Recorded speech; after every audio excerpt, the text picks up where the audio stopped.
Number 1, what is your name, please? My name is Annette Heaton, and I am a Red Devil. Number 2. My name is Annette Heaton, and I am a Red Devil. Number 3. My name is Annette Heaton, and I am a Red Devil. Only one of these people is the real Annette Heaton and has sworn to tell the truth. Today's panelists are Christopher Biggins, Josephine Hewson, Terry Nutkins, and Jane Rossington. And here's your host, Fred Dinenage.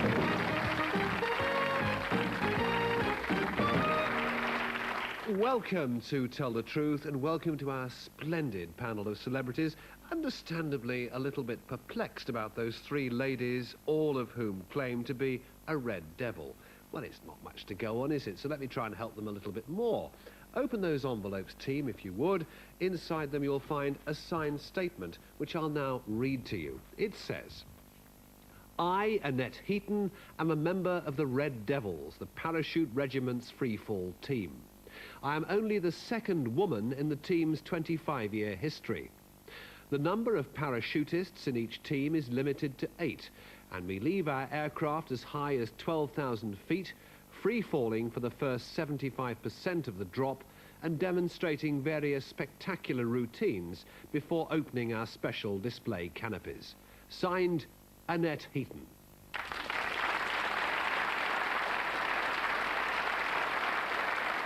The problem is, of course, is she really number 1, 2 or 3? Panel, you have to tell me. They do it by means of question and answer. Don't forget, of course, there'll be 2 imposters there who'll try and fool them. They've got until the hooter sounds. No demonstrations, of course. And to kick us off, Christopher Biggins. Annette 1, have you broken anything? No. Annette 2, have you broken anything? No, I haven't. Annette 3, have you broken anything? No. Oh, how disappointing. Any other fearless hobbies, number 1? No. Oh. What about you, number 2? Panel games.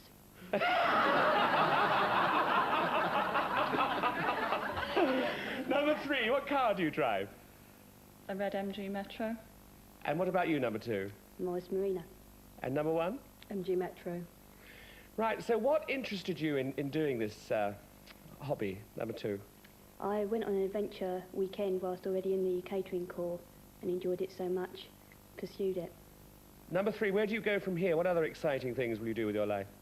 Hopefully stay in Paris. Your time's up, Christopher Biggins. I wonder, have we got Biggins at last? I wonder. Josephine Hewson.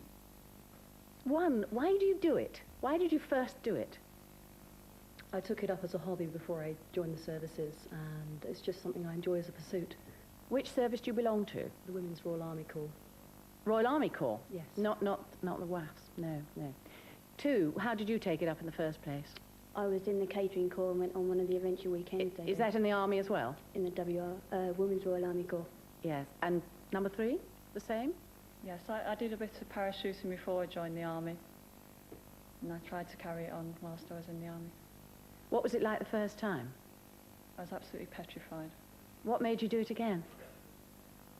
I'm not quite sure, I can't remember. How long have you been doing it? Approximately 7 years. Time's up. Terry Nutkins. Number 1, how long have you been doing it? 8 years. And were you frightened of height before you actually joined up? No, not what I remember. You weren't at all? No. So you could go on board an aircraft and just literally leap out and not be frightened about it? When I was doing it as a sport, yeah. Right, okay. Number 2, how long does it take to train to be one? Well, I actually trained I did the weekend, and then I had to do 200 jumps before I could actually be in the team. So it was a couple of months. So it's a pretty intensive course. It is, yeah. And how did you feel about working with lots of men? Well, 7 men, was it? Enjoyed it. It was 7 men. Well, 7 men and me is the capacity of the plane, but I actually worked with 23, 24 men. But how... Time's up, Terry. Number 3. Oh, sorry. Stop getting carried away. Jane Rossington. Number 1, do you have to have any special insurance? No, not that I'm aware of, unless the Army has it for me. Yes. Number 2, does the Army insure you specially? I think so. So that if you fell while you were doing a demonstration, you would be covered? Yes. So they've been into all that? Yes. And number 3, how old were you when you joined the army? I was 21.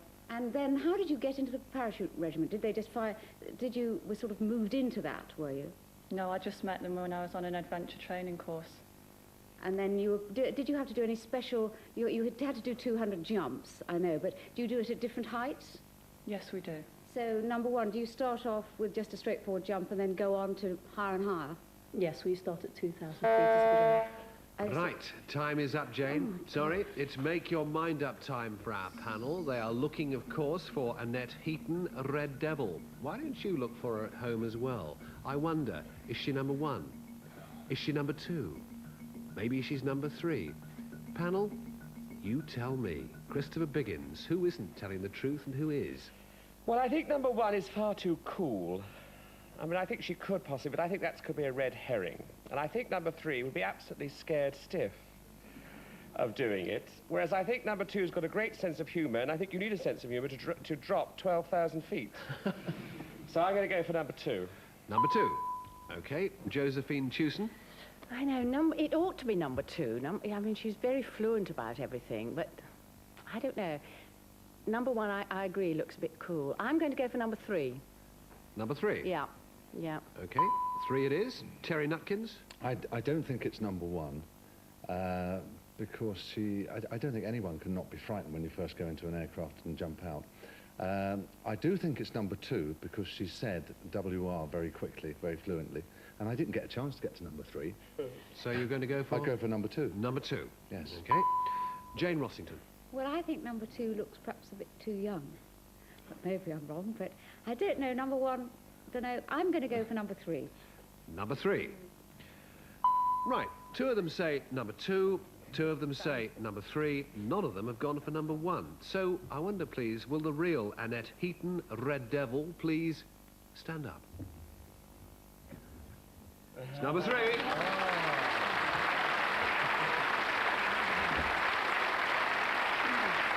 Yes.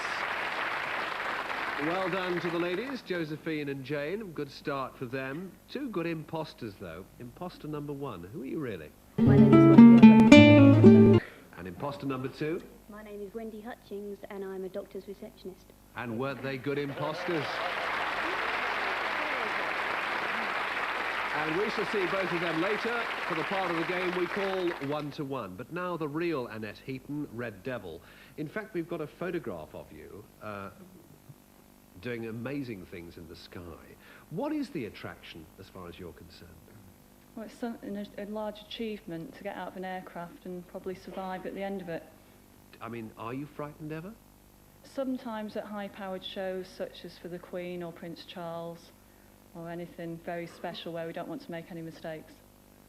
Do the men treat you as a lady? I mean, do they sort of open the door for you, etc., before they push you out? No, the lads are very good on the team to me.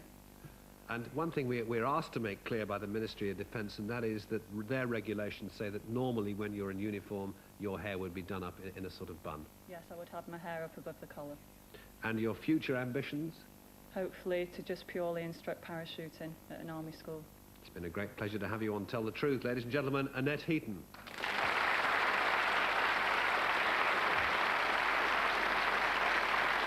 Right.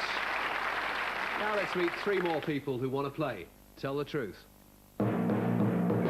Number 1, what is your name, please? My name is David Bullock, and I nearly got arrested for crying in the street. Number 2. My name is David Bullock, and I nearly got arrested for crying in the street. Number 3. My name is David Bullock, and I nearly got arrested for crying in the street. Only one of these people is the real David Bullock, and in part 2, we'll find out which one has sworn to tell the truth.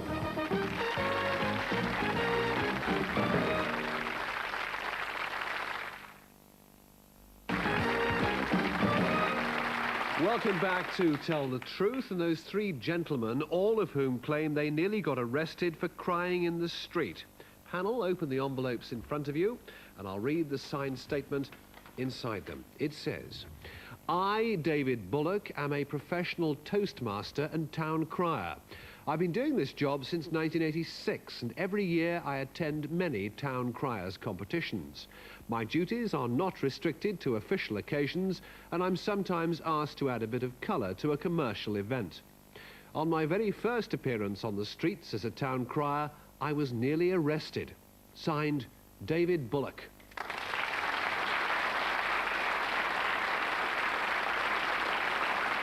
David Bullock, town crier. But is he 1, 2 or 3? Panel, you have to tell me. Questions and answers. Don't forget a couple of jokers in the pack who will try and deceive you. The real David Bullock, though, will not knowingly tell you a lie. You have until the hooter sounds. No demonstrations are allowed. And I'll tell you what, this time let's start at the other end of the panel with lovely Jane Rossington. Number 1, why were you arrested, or nearly arrested? Well, I was walking down the street and I got involved with a fancy dress crowd outside a pub. I was happened to be walking past and the police were around and I nearly got involved in with them. Oh, I see. They were arresting the crowd and you were in with it. So it wasn't to do with what you were crying out at the time? Oh, no. I was just approaching the people who was in the costume. Right. Number 2, what were you crying out at the time? Well, I wasn't actually crying. I was more ringing. Ringing, because yeah. I'd just come out of the pub and the church clock was striking 11 and I thought I'd join in with it. 11? In the evening? So, yes, oh yes. And the local bobby didn't think that was very funny. Number 3, is that your own costume? Yes. And what is the origin of it? It goes back to the 1700s. I see. And number 1, is that costume related to the town in which you are the town crier? It is. Time is up, Jane. Terry Nutkins. Number 1, is there a union of town criers? There is. There's an ancient guild of town criers. Ancient guild and onward of town criers. Right, okay. And number 2, how long have you been a town crier? 3 years. What, did it run in the family? Was your father a town crier? No. He wasn't. Number 3, is that your real beard? Yes. Was that a leading question? No, yes, it is. Do town criers usually have beards? Not necessarily. Doesn't really make any difference. No. Who make the bells, number 2? Well, Where do I you get the mine bells in from? an antique shop. There isn't a standard bell? Oh, no. No. So they all, number 1, look very much like that, do they? They all got the same, yes. Okay. And do you have to ring them for any special way? On certain occasions you have to ring it. Time is up, Terry. Josephine Chewson. Number 2, do you say you've been a town crier for 3 years? Yes. How did you start? I answered an advertisement in the local paper. Which town was that? Peterborough. Peterborough? Yes. I see. Where do you do yours, number 3? Where do you cry? In Norwich. In Norwich. And how long have you been crying in Norwich? Oh, about 3 years. And where do you come from, number 1? From Hexham in Northumberland. I see. Approximately 2.5 years. 2.5 years. What other duties do you have besides crying in the street? Well, we are often asked to open a carnival or to lead a procession in a carnival or open a fete and various other things. I see. Number 2, when did you last open a carnival and where was it? My last carnival was September last year in Shankton on the Isle of Wight. Time is up, Josephine. Christopher Biggins. Number 1, what form do the competitions take? What happens? At the competition, Yes. it's just the local area where they have the carnival or whatever is going on, or a big fete. How do you win? Number 2, how do you win? I've never won. You've no... Oh, how sad. You should. You look marvellous. Number 3, what did you do before you were a town crier? Or do you have another job now? Yes, I'm self-employed. You're self-employed. Number 2, did you do something before you were a town crier? Oh, I'm self-employed as well. Oh. I've got my own business. Right, and number 1, so it's like an amateur business then, is it that number 1? Yes, it's on a part-time basis. Number 1, could you give me a cry of a town crier without using the bell? No, you're asking for a demonstration. Oh, I see, I beg your pardon. Yes. Right. The time is up. It's make your mind up time for our very devious little panel, and they are looking for David Bullock, town crier, the real one. Why don't you at home do the same? Is it, I wonder, number 1, or number 2, or number 3? Panel, Tell me, Jane Rossington, who isn't telling the truth, who is telling the truth? Oh, I don't know, they're all so convincing. I thought perhaps number 1 got a bit muddled up about when he was last going off to a carnival. Number 2 hasn't ever won. I'm going to go for number 3, because he did know all about his costume. Number 3. Terry Nutkins. Well, it's terribly difficult, isn't it? I think number 1 is so very laid back about it all, but I don't think it's number 1. Number 2 seems very confident about everything, but I think it's number 3. Number 3. Yes. Josephine Jewson. It's very difficult. They could obviously all do it splendidly. They all look so right, that's the trouble. I don't know. I'm going to go for number 2. Number 2. Christopher Biggins. Well, I think number 1 got a bit flummoxed with some of the questions, so I'm not going to go for him. I think number 3 looks too obvious. I really do, but it might be a triple bluff. But I think it's number 2, because he's wearing glasses. Number 2. Yeah. So 2 say number 2, 2 say number 3. None of them have gone for number 1. Will the real David Bullock, town crier, please stand up? It's number 3.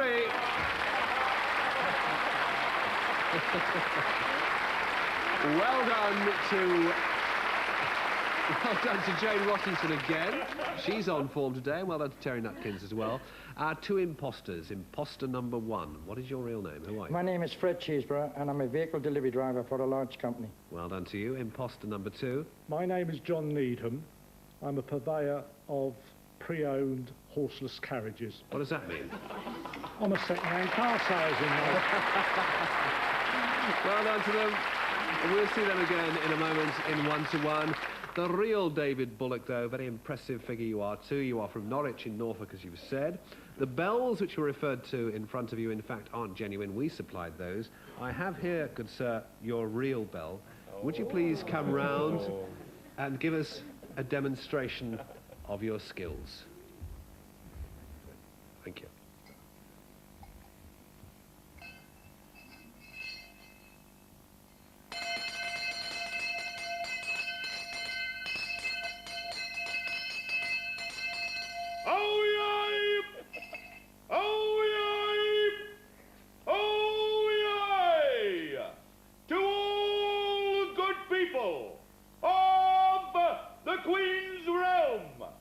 Watch your screens from Tuesday to Fridays at 3 p.m.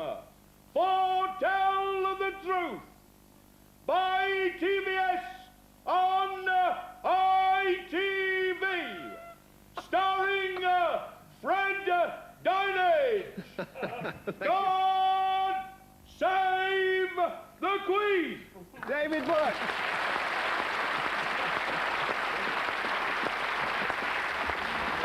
Thank you, David. Marvellous. David Bullock there. Time now for 1 to 1, and 4 people you've met before. You remember Wendy and Wendy, who claimed to be red devils and who managed to fool Christopher and Terry. And then, of course, Fred and John, who pretended to be town criers and who also managed to fool half the panel. Now, panel, one thing, and this is absolutely true, we never told you about one of these 4. One of them does a most unusual part-time job for a person of their sex. A most unusual part-time job for a person of their sex. I wonder what it is. You've got to find out. In 1 to 1, you question the person directly opposite you for 20 seconds. Then I ask you, are they telling the truth? And you say yes or no. Chris, will you start us off, please? Your 20 seconds spent with John. Well, John, what is your unusual part-time job? I'm an Avon person.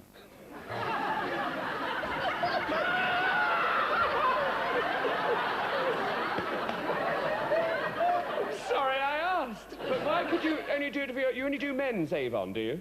Oh, no. I do ladies as well. Do you? Oh, yes, frequently. I thought you said of your own sex earlier. No, obviously I misheard that. And do you get commission? Oh, yes. Time's up. Christopher, is he telling the truth, yes or no? Yes! You say, yes, he is. OK, Josephine, your turn, and you are with Fred. Oh, Fred, what's your part-time job? I'm a professional babysitter. Professional babysitter? Yes. How much do you charge? £2 an hour. £2 an hour? Yes. Oh, my goodness. Have you any children of your own? I've got 4 of my own, all grown up. And grandchildren? I've got 6 grandchildren. I see. Where is it? I've forgotten where you lived. You've told me once. Where do you live? Hexham in Northumberland. Time's up, Josephine. Telling the truth, yes or no? Oh, dear. Well, yes, why not? You say yes, he is telling the truth, right?